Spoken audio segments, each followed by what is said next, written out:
Welcome back to our Introduction to Causal Inference course. This is part 2 of Lecture 2.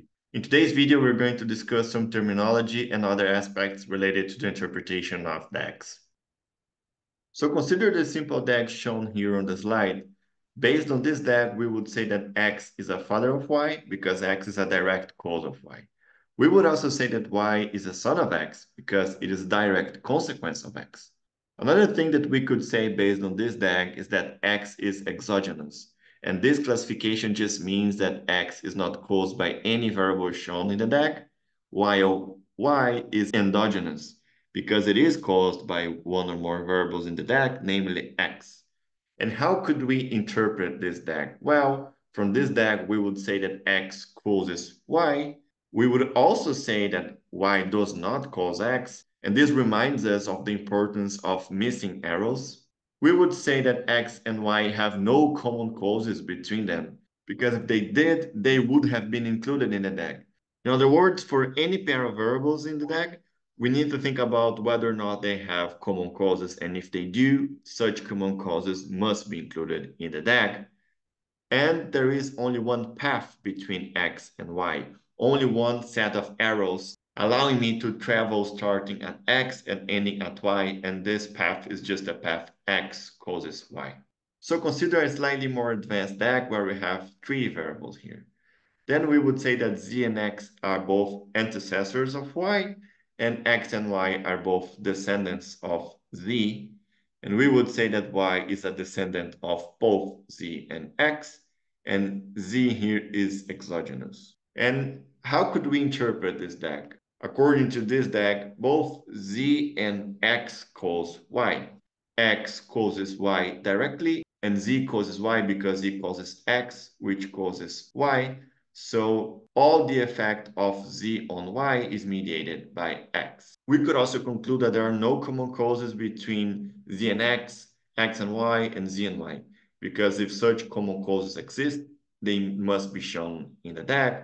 And there is only one path between X and Y, the causal path X causes Y, and there is only one path between Z and Y, the causal path Z causes X causes Y. So notice in the previous two DAGs, I talked about path between two variables, and now I want to talk a little bit more about it. So in DAGs, there are two main sorts of paths that we need to consider: causal paths and biasing or non-causal paths. So based on the previous examples, it should be clear that DAGs allows us to identify paths linking the exposure, which we denote by X in our course, and the outcome, which we denote by Y. And such paths can be of two main forms. They can either be causal paths or biasing paths. Causal paths are paths that describe the causal effect of X and Y, and this causal effect can be direct or mediated by one or more factors. Or paths can be biasing or non-causal paths. And those are paths that indicate the presence of bias. And this bias can be of different forms. It can be confounding, it can be selection bias, etc. And over the next videos, we're going to see how we can represent those different sorts of bias in a DAG.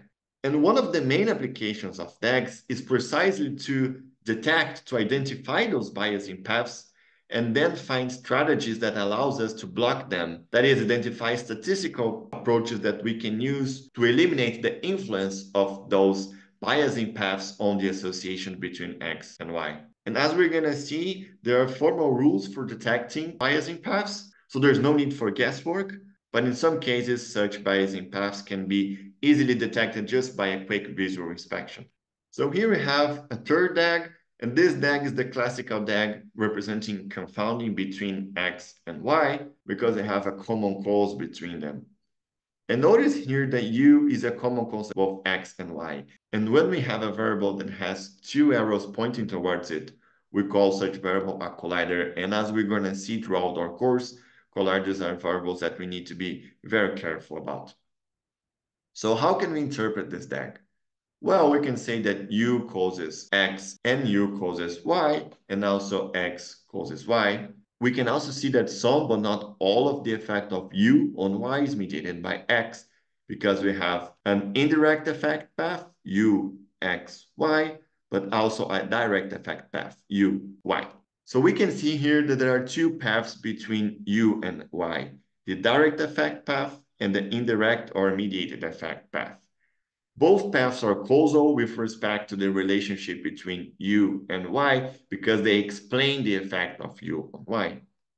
And there are two paths between X and Y, the causal path, X causes Y, and a non-causal or biasing path, X, U, Y. And the reason why this path is not causal is because it has an arrow pointing at X. So it cannot explain the effect of X on Y or on anything for that matter. And notice here that I introduced some new terminology. I said that those paths are open, but what is an open path and how is this even relevant for causal inference? This will be the topic of the next video. Stay tuned for that.